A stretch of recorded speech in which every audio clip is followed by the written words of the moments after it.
A continuación, presenta el Dr. Dagnovar Aristizábal, médico cardiólogo, subespecialista en ecocardiografía e hipertensión arterial, director científico del Centro Clínico e Investigación SICOR e investigador del Grupo de Biología Celular y Molecular de la CIB, Universidad de Antioquia y Universidad del Rosario. El Dr. Aristizábal nos va a hablar sobre los fenotipos intermedios en hipertensión arterial.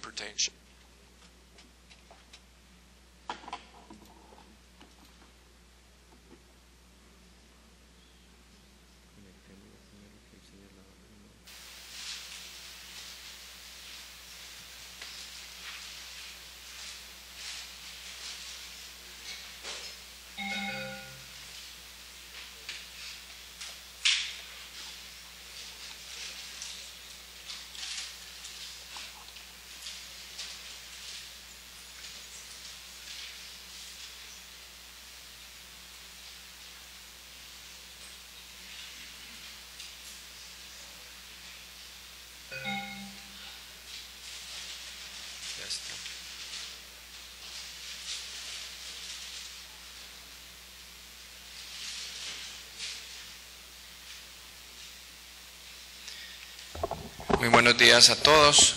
Quiero en primer lugar agradecer la gentil invitación que me ha hecho la doctora Ana Milena Herrera, una mujer a quien admiro mucho por su tesón, entusiasmo y su esfuerzo por sacar adelante programas académicos como los que actualmente preside y que resultan en eventos como este. Igualmente, quiero agradecer a la Universidad CES y a Dinámica por convocar espacios como este, que son foros importantes para mostrar desarrollos del conocimiento de nuestro medio. Vamos a hablar un poco de lo que es el estudio de la hipertensión arterial esencial en seres humanos, entendiendo que esta es una patología de enorme trascendencia clínica.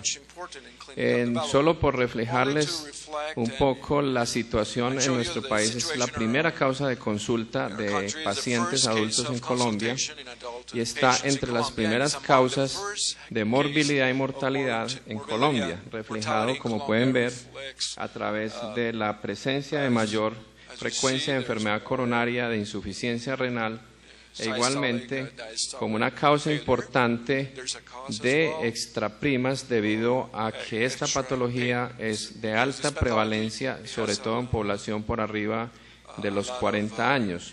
En nuestro país, en los estudios que hemos hecho, hemos encontrado una prevalencia en promedio por encima de los 30 años del 23% y por arriba de los 55 años del 42%. Eso requiere una relevancia clínica importante, por supuesto. Desde el punto de vista de cómo se establece esta patología en los seres humanos, ustedes saben que hay factores ambientales y genéticos que la modulan. Nosotros en los últimos 13 años hemos trabajado en clarificar cuál es el espectro de los factores genéticos que esta patología tiene en nuestro país.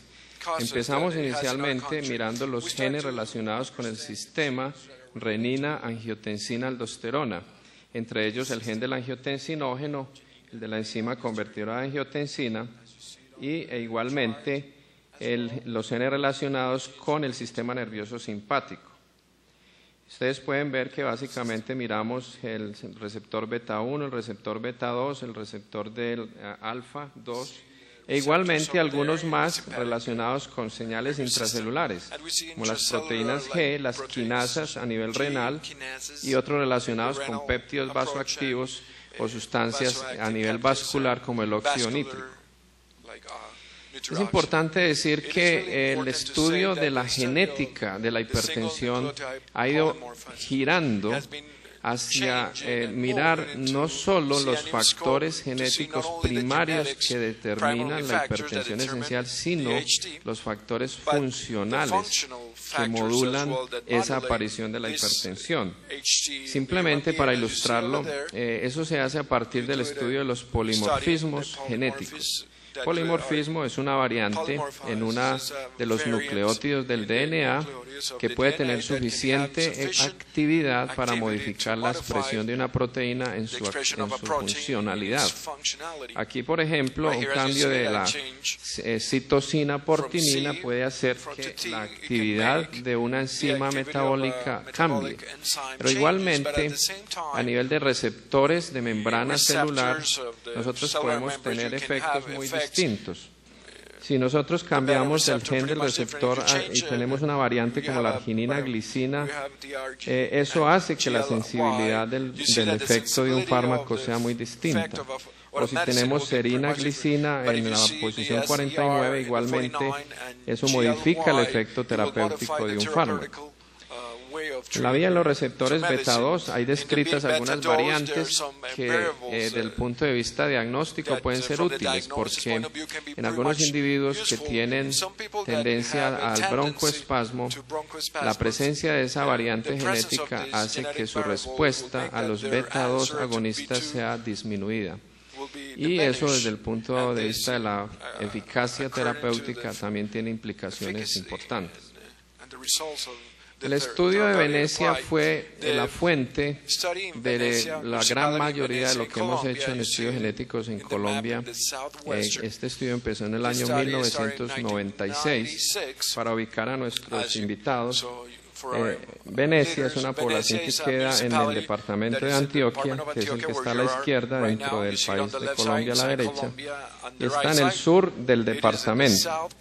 En esa localidad existe una zona que nosotros tratamos de abordar que tiene aproximadamente 12.000 adultos en el censo último.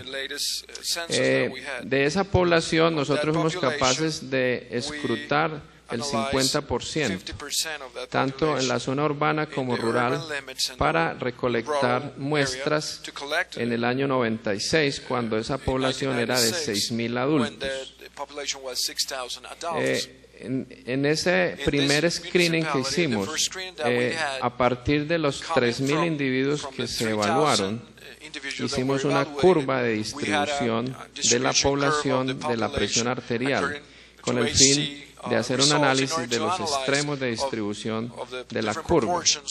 Se hicieron además todas las caracterizaciones fenotípicas, se hicieron los análisis bioquímicos de la mayoría de los factores de riesgo establecidos para enfermedad cardiovascular y otras variables demográficas que utilizamos para hacer los análisis genéticos.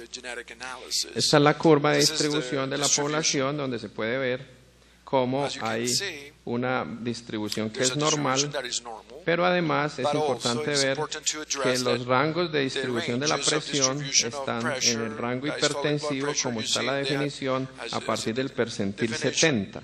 Entonces lo que hicimos fue tomar el percentil 70 de distribución como el grupo de presión más alta y el percentil 30 de la distribución como el percentil control para hacer los análisis.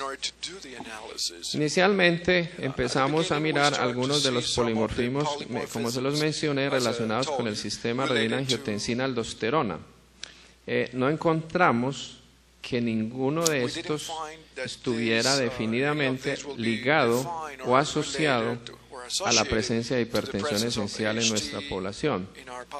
A partir de ese momento empezamos a mirar cuáles de esos polimorfismos tendrían importancia funcional. Y uno de los primeros que miramos fue las proteínas G. Como ustedes recuerdan de la parte de fisiología, las proteínas G se encuentran a nivel de la membrana y lo que hacen es modular la respuesta intracelular de la activación de las proteínas G y la activación de canales transmembrana. Hay varios investigadores en Europa que describieron que en hipertensión esencial esta proteína presenta una variante en algunos individuos y que esa variante presenta una deleción de aminoácidos que hace que la actividad de transportador celular se incremente.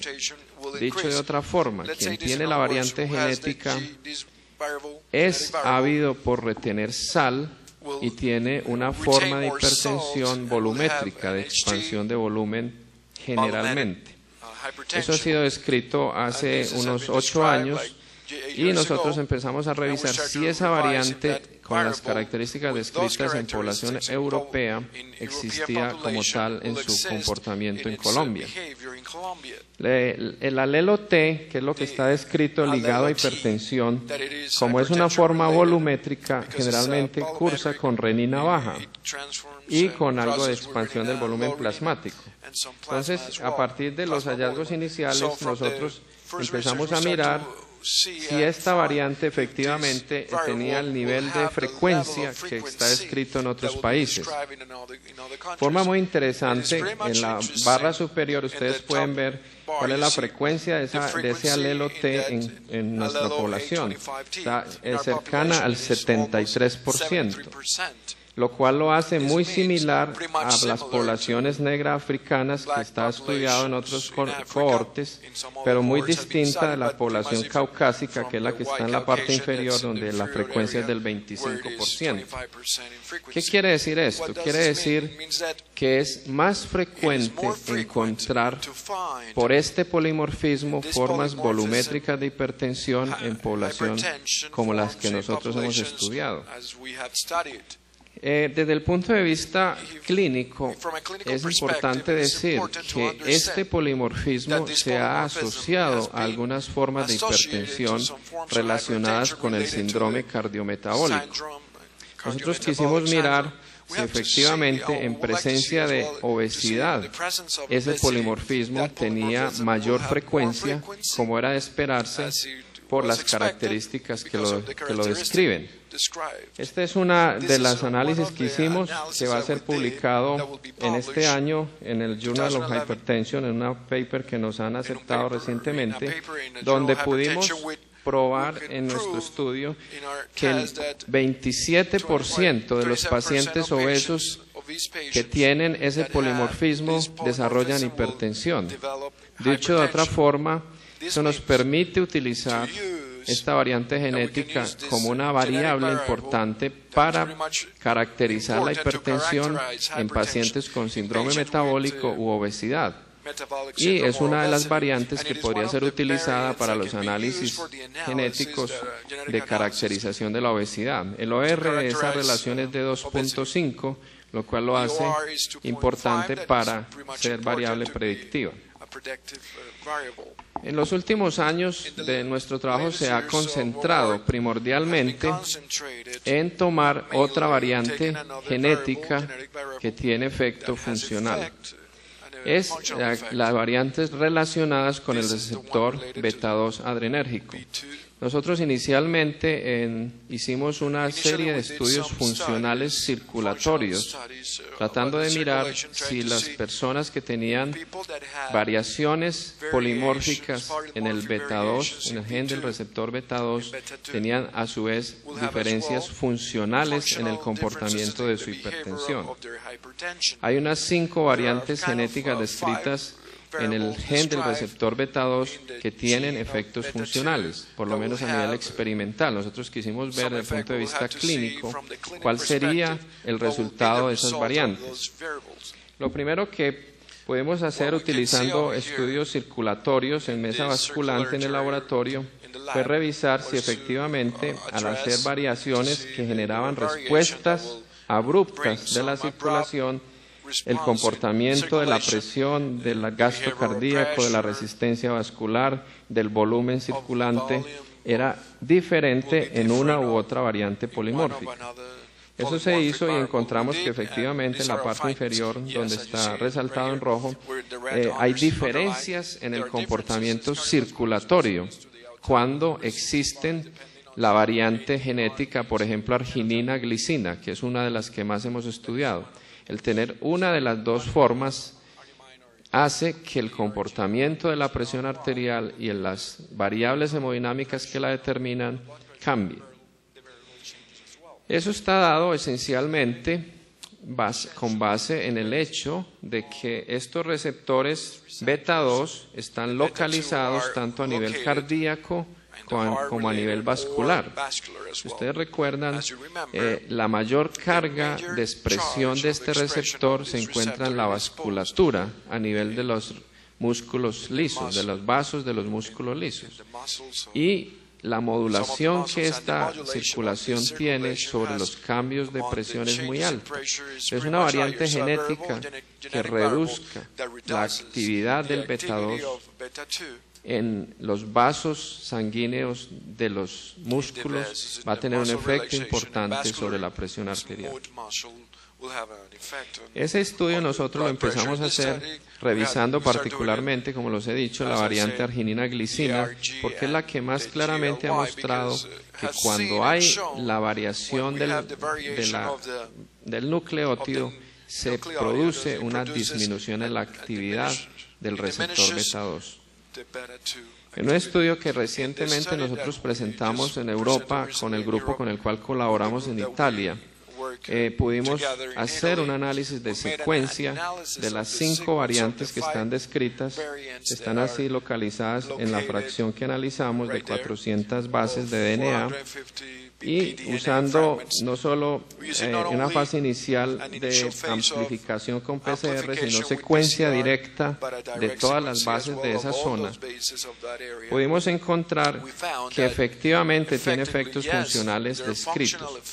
Les voy a mostrar un poco cómo hicimos la correlación entre el efecto funcional y el efecto genético derivado de la variación polimórfica.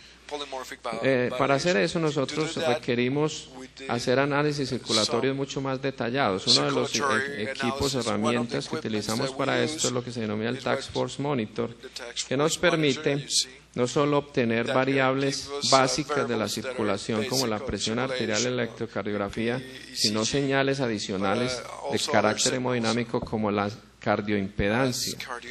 La señal de bioimpedancia cardíaca es muy importante porque nos permite medir el volumen latido todo el tiempo. Entonces, en la parte inferior de la gráfica ustedes pueden ver, aparte del electrocardiograma, en la parte superior y media, la presión, está la señal de bioimpedancia con la presentación de todo el tiempo, volumen latido, gasto cardíaco.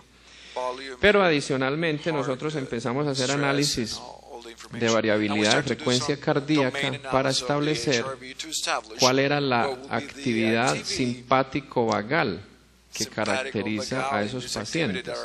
Es de esperarse que si el receptor beta-2 adrenérgico hace parte del sistema nervioso simpático, su efecto va a ser modificado por la actividad intrínseca del sistema nervioso simpático. Pues una de las variables a medir dentro del análisis circulatorio de esos individuos es cuál es el comportamiento del sistema nervioso autónomo, tanto simpático como parasimpático.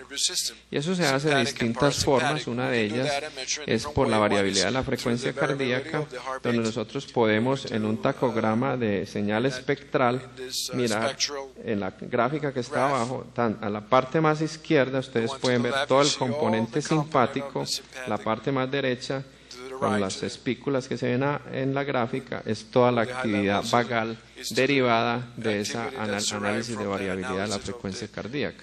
Nos permite hacer una determinación inicial indirecta de la actividad simpático-vagal periférica. Igualmente, otra de los componentes que regula la presión arterial y que es de mucha importancia para este tipo de análisis fisiológicos es establecer cómo está siendo la actividad del barorreflejo, tanto a nivel carotídeo como aórtico. Hay señales como esta, donde se puede ver lo que se llama los análisis de dominio de cambio de frecuencia cardíaca. En la parte superior izquierda para ustedes, cuando existe una reducción en la presión arterial, se va a producir un incremento en la frecuencia cardíaca. Y eso, a su vez, cuando hay un aumento en la presión arterial, se va a producir un descenso en la frecuencia cardíaca, siempre y cuando el barorreflejo esté intacto. Cada que hay una variación en esa señal, y eso lo podemos medir relativamente fácil hoy, podemos establecer si el barorreflejo está intacto o no. Y los análisis a los que hemos llegado nos permiten establecer esa sensibilidad en su nivel de actividad y utilizarla como parte de las herramientas de medición. Esta técnica fue introducida por Parati en el año 88 en la medicina, y hoy por hoy es de amplia utilización en el mundo para poder hacer esos análisis, y con ellos nosotros venimos trabajando su aplicación en pacientes. Finalmente, hay que hacer un análisis de componentes de actividad del sistema nervioso autónomo, que es lo que se llama un análisis espectral de frecuencias, que nos permite dar una valoración objetiva de la actividad de este sistema. Entonces, con estas herramientas metodológicas para hacer el análisis fisiológico, más el análisis de secuenciación del DNA, es posible comparar si lo que fisiológicamente está presente clínicamente se vería en los pacientes y está movido o cambiado por los efectos genéticos. Es simplemente para ilustrarles un paciente en el cual en la parte superior tenía una actividad vagal intrínseca alta con un componente simpático periférico muy grande. Cuando se hace la intervención en la parte inferior, ustedes ven que hay una inversión del patrón, donde la actividad vagal intrínseca, que es la parte más derecha de la gráfica, y la actividad simpática periférica se disminuyen y aumenta la actividad simpática central. Esto tiene importancia clínica, y para terminar quiero mostrarles cómo eso nos ha permitido categorizar mejor los pacientes que tienen hipertensión esencial en nuestro país. Hay una serie de condiciones que están ligadas al aumento del tono simpático que dan hipertensión, como son la apnea del sueño, el aumento de la ingesta de alcohol, la obesidad, los trastornos de ansiedad, etcétera. Y eso se ha ido agrupando dentro de lo que se llaman las variantes tanto neurogénicas como dentro de esa misma categoría dos subgrupos, una que se llama las variantes norepinefrínicas y las variantes epinefrínicas de hipertensión arterial. Y eso es interesante porque tiene implicaciones terapéuticas. Por último, con todo lo que llevamos hasta ahora, nosotros manejamos una tesis que es importante, y es que existen fenotipos intermedios de hipertensión en humanos, que nosotros podemos agrupar y caracterizar cada día mejor. Para nuestro grupo, claro que hay al menos 4. Uno que se llama mayor respuesta autonómica, que es del cual les hablé en la última parte de esta charla. Uno que nosotros hemos denominado de mayor sensibilidad a la sal. La sensibilidad a la sal está descrita en hipertensión y tiene que ver con las formas volumétricas, como el GNB3 que les he presentado, pero también existen otros dos más, el de resistencia insulínica y el de cambio en la estructura vascular primaria. Entonces, nuestra síntesis hasta ahora muestra que efectivamente estos fenotipos se pueden identificar, estudiar en detalle y utilizarlos como uno de los elementos importantes que guíen la terapéutica de estos pacientes, que siempre requiere un esfuerzo importante de parte de los clínicos. Muchas gracias.